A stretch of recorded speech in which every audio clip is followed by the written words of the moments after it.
अगर मुझे अप्रूवल दे दिया है ना तो हमारे पूरे साल का बजट मैं 1 महीने में इकट्ठा करके दे सकता हूं। अगर आप बिलीव करें जितना सी पैक से हम लोगों ने उम्मीदें लगाई हैं ना उससे 10 गुना ज़्यादा पैसा हम टूरिज्म से कमा सकते हैं। पहाड़ नज़र आ रहे हैं उसकी अगर आप पिक्चर्स ले लें और एक तरह से आप स्विट्जरलैंड की पिक्चर्स ले रहे हैं तो कोई पहचान नहीं पाएगा कि स्विट्जरलैंड की कौन सी पिक्चर है और पाकिस्तान के मरी हुई कश्मीर की कौन सी पिक्चर है।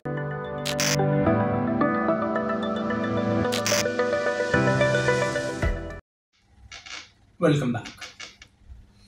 हम बात कर रहे थे होटल एंड मैनेजमेंट टूरिज्म के हवाले से।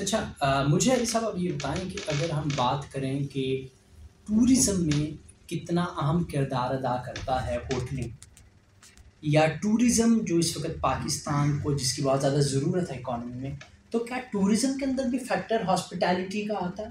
बिल्कुल सर, हमें पहले तो ये समझना चाहिए एज ए नेशन कि टूरिज्म होती क्या है। हमारे यहाँ बड़ा मिसकंसेप्ट है कि नॉर्दर्न एरियाज़ में जाना ही टूरिज्म कहलाता है।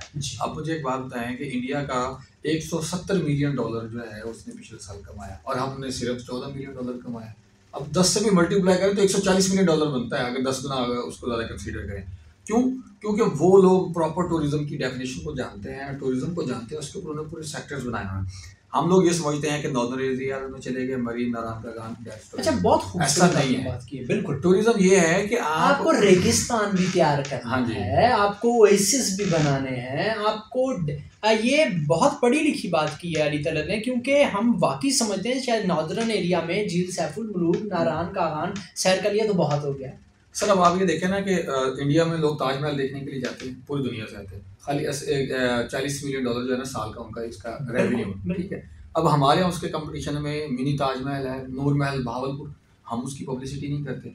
हमारे पास 900 किलोमीटर की पट्टी है साहिल समंदर की, उसके ऊपर हमारा कोई स्पोर्ट्स का कंपटीशन नहीं है, हमारे यहाँ कोई स्पोर्ट्स एक्टिविटीज नहीं है, कोई हमने प्रॉपर बीचेस नहीं बनाई। किमाड़ा बीच दुनिया की सबसे गंदी तरीन है, उसको बेकार है। वो जो खूबसूरत है वो उमाड़ा है, वो जो उधर है और मारा जो गवादर में आता है, ठीक है। अब वो दुनिया की सबसे प्यारी खूबसूरत, स्विट्जरलैंड वाले भी यही कहते हैं, उन्होंने बड़े डायरेक्शन ही ऐसी बनी, वो कहते हैं कि यार ये हमारे पास हो ना तो हम पूरी दुनिया में सबसे ज्यादा टूरिज्म पे पैसा इससे कमाएं। लेकिन हमारे यहाँ कोई फैसिलिटेशन ही नहीं, वहाँ पे प्रॉपर ट्रांसपोर्टेशन नहीं है। फिर हमारा जो मोहनजोदड़ो है, हड़प्पा है भी नहीं है बात। अब सर देखें ना, अब जो सऊदी अरेबिया और जो अरब के लोग हैं, खास तौर पे ये सऊदी अरेबिया से हट के, उन लोगों के पास पुरानी बिल्डिंग नहीं है। अब अमेरिकन हैं, उनके पास कुछ बिल्डिंग्स हैं। पूरे यूरोप में आप चले जाएं 200 साल से पुरानी बिल्डिंग नहीं है वहाँ पे। हमारे पास तो कई हजार साल पुरानी बिल्डिंग्स हैं। आप देखिए ना, ये बिल्डिंग्स तो खैर अब मुंदमिद हो गई हैं, लेकिन जो किले हैं वो हजार साल हैं, 2-2 हजार साल पुराने। अगर आप शाही किले के अंदर एक बिल्डिंग है, मैंने अक्सर कहता होता हूँ कि अगर मुझे अप्रूवल दे दिया है ना तो हमारे पूरे साल का बजट मैं 1 महीने में इकट्ठा करके दे सकता हूँ। अगर शाही मिले का मुझे सिर्फ कंट्रोल दिया जाए, सिर्फ शाही मिले का प्रॉपर वॉल सिटी, उस पर ध्यान नहीं होता बाजू का। अब मुल्तान में आप चले जाएं तो उसके बारे में क्या टर्किश क्या कहते हैं, ईरानी क्या कहते हैं, ठीक है। अगर आप सवात जाते हैं तो सवात में एक इलाका आता है, वहाँ पे जापानीज उसको अपना सेकंड होम कहते हैं। हम कोई फैसिलिटेशन तो दें। सर आप बिलीव करें जितना सी पैक से हम लोगों ने उम्मीदें लगाई हैं ना उससे 10 गुना ज़्यादा पैसा हम टूरिज्म से कमा सकते हैं। और टूरिज्म से पैसा कमाना आपकी होटल इंडस्ट्री को ऊपर लेके जाता है, और आपकी होटल इंडस्ट्री जो है वो एक आइकन कह लें या इंडिकेटर कह लें कि आपकी इकॉनमी बूस्ट कर रही है। अच्छा, मैं आपकी बातों में ऐड भी करता चलूँ ताकि सामीन भी सुन सकें कि हमारे पास 4 मौसम हैं और दुनिया में बहुत कम ममालिक हैं ऐसे जिनके पास 4 मौसम हैं।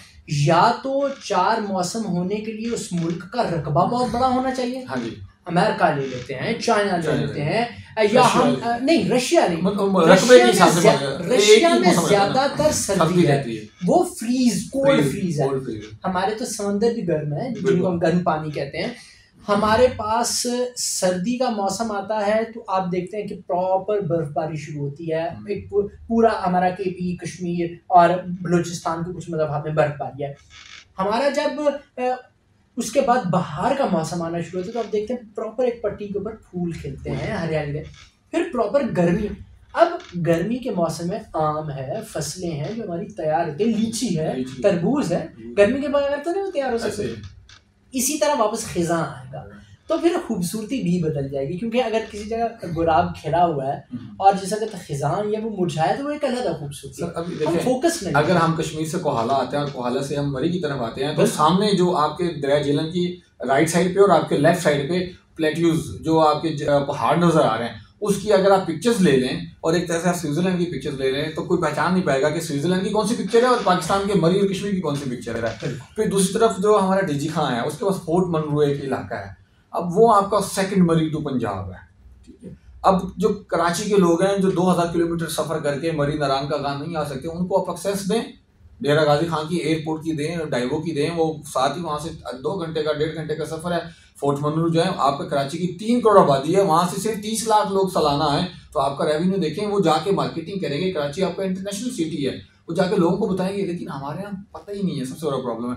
फिर 44 साल के अंदर जीप रैली होती है, ये मेहरबानी है हमारे जागीरदार और नवाब तबके की, वो अपने दिलजोई के लिए जीप रैली करवाते हैं, लेकिन उससे इंटरनेशनल लेवल पर हमें कवरेज मिलती है। फिर आपका बलोचिस्तान का खिता है, आप उधर वहां जाके आप फ्रूट्स देखें, आपको वो पंजाब में या कश्मीर में वो फ्रूट्स नजर नहीं आएंगे। Dry plus quality dry fruits है या फ्रेश फ्रूट्स है वो बाहर चले जाते हैं। जिस तरह कश्मीर के अंदर आप जाएं, इतने प्यारे प्यारे अखरोट काजू वो घरों के अंदर गिरे होते हैं, ठीक है, और लोग बड़े प्यार से खा रहे होते हैं, लेकिन यहाँ आते आते इंडस्ट्री, हाँ इंडस्ट्री, यहाँ आते आते वो 10 गुना ज्यादा महंगे। अच्छा, एक बात बहुत अच्छी है अली कि हमारे गिलगित ने इसको बड़ा पॉजिटिव यूज किया, मतलब अभी चेरी का लिटरेसी देखें 99% उनका चेरी का सीजन चल रहा है, तो चेरी पूरे पाकिस्तान में गिलगित ही की जा रही है। बिल्कुल। अभी 1-1.5 माह बाद वहाँ पर जब बादाम का सीजन आएगा प्रॉपर वो चलेगा।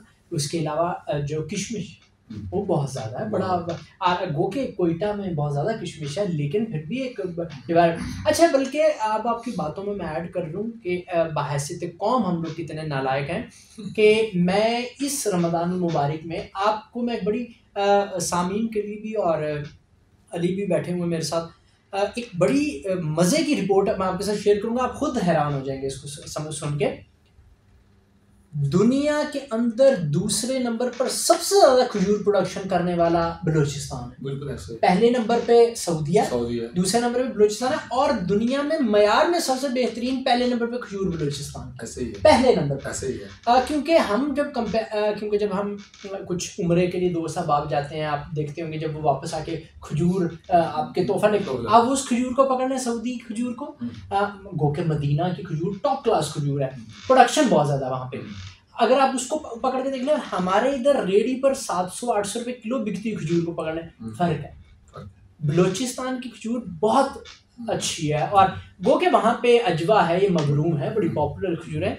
लेकिन ये तो फिर मेरा आपका ट्रैक होता है। सर वही सऊदी अरेबिया की अगर हम बात करते हैं, वहाँ आप जाएंगे या दुनिया के किसी भी मुल्क में आप जाते हैं, आप कोई भी फ्रूट खाते हैं और आपके मुंह से बेख्तियार निकलता है सुभान अल्लाह माशाल्लाह क्या लजीजा फ्रूट है, तो इस बात की निशानदेही है कि वो पाकिस्तान का फ्रूट ये अल्लाह पाक की मेहरबानी है। टूरिज्म से डिट्रैक्ट हो जाएगी। अच्छा, मैं आखिरी, क्योंकि चंद हमारे पास मिनट्स हैं, मुझे आप ये बताएं कि नौजवानों के लिए आपका क्या पैगाम होगा जाते हुए इस प्रोग्राम से कि होटल मैनेजमेंट एंड टूरिज्म के अंदर किन किन चीज़ों को फोकस करें? सर आप जहाँ पे भी पढ़ने के लिए जा रहे हैं, वो कोई भी प्राइवेट कॉलेज है, गवर्नमेंट कॉलेज है, अपने उस्ताद को आप रिस्पेक्ट दें। वो आपसे एज में छोटा भी हो सकता है, यंग भी हो सकता है, आप वो जो बात कर रहे हैं उसको प्रॉपरली सुने, क्योंकि आपको चीज़ों का नहीं पता होता। आप घर से पहली दफ़ा बाहर निकले होते हैं तो आप समझते हैं हमें बहुत सारी चीज़ों को पता, क्योंकि हर बंदे को वो यही समझता है कि मुझे बहुत पता है, लेकिन आता कुछ नहीं होता। जब आप उसको गौर से तसल्ली से सीखेंगे, फिर आप जब OJT पे जाएंगे, ऑन जॉब ट्रेनिंग पे जाएंगे, वहाँ आपको आसानी होगी।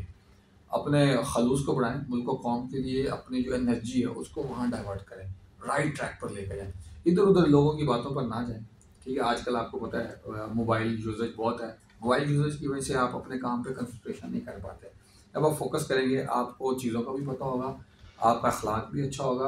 आपका जब अखलाक अच्छा होगा तो आप लोगों की नज़रों में अच्छे गर्दाने जाएंगे, और यही हॉस्पिटैलिटी में बड़ा काम आता है, क्योंकि आपने मुख्तलिफ किस्म के लोगों को मिलना होता है। इंटरनेशनल लेवल पे लोग गेस्ट आए होते हैं आपके, वो मुस्लिम भी होते हैं, नॉन मुस्लिम भी होते हैं, किसी भी मजहब से ताल्लुक रखते हैं, आपका वो मेहमान होते हैं, आप अपने मुल्क के एम्बेसडर हैं, वो आपके ही फेस से आपका इमेज लेकर जाता है। अब सर एक मैं बड़ी तल्ख बात करता हूँ, पता नहीं आप कैसे समझेंगे। अब दुनिया में वर्ल्ड टूरिज्म ने इंडिया को फीमेल्स के लिए, फीमेल टूरिस्ट के लिए ब्लैक लिस्ट किया हुआ है। नंबर 2 पे है, नंबर 1 पे अफगानिस्तान है और नंबर 2 पे इंडिया है। लेकिन वहाँ पे आप देख लें वुमेन्स की रेशो वहाँ जाने की ज़्यादा है, वो ब्लैक लिस्ट इसलिए किया हुआ है क्योंकि वहाँ टूरिस्ट का सेफ नहीं है उनके लिए सेफ नहीं है। अब पाकिस्तान बहुत ज्यादा सेफ है, ठीक है, बहुत ज्यादा सेफ है, बड़ी रिस्पेक्ट करते हैं, लेकिन फिर भी हमारे यहाँ हमारे यूट्यूबर्स को आप कह लें, हमारे जर्नलिस्ट को कह लें, हमारे मीडिया को कह लें, उस तरह से टूरिज्म को प्रमोट करता ही नहीं है। आप इंडिया की 80 की दहाई की 90 की दहाई की मूवीज देख लें, वो उसके अंदर उन्होंने अपने टूरिज्म को बिल्कुल प्रमोट किया। और आज आप देखें वहां पे उनके एयरपोर्ट्स के ऊपर टिकट नहीं मिल रही होती जाने के लिए, आपको फ्लाइट्स बार बार डिले करानी पड़ती है। साथ साथ मुझे ये भी प्लीज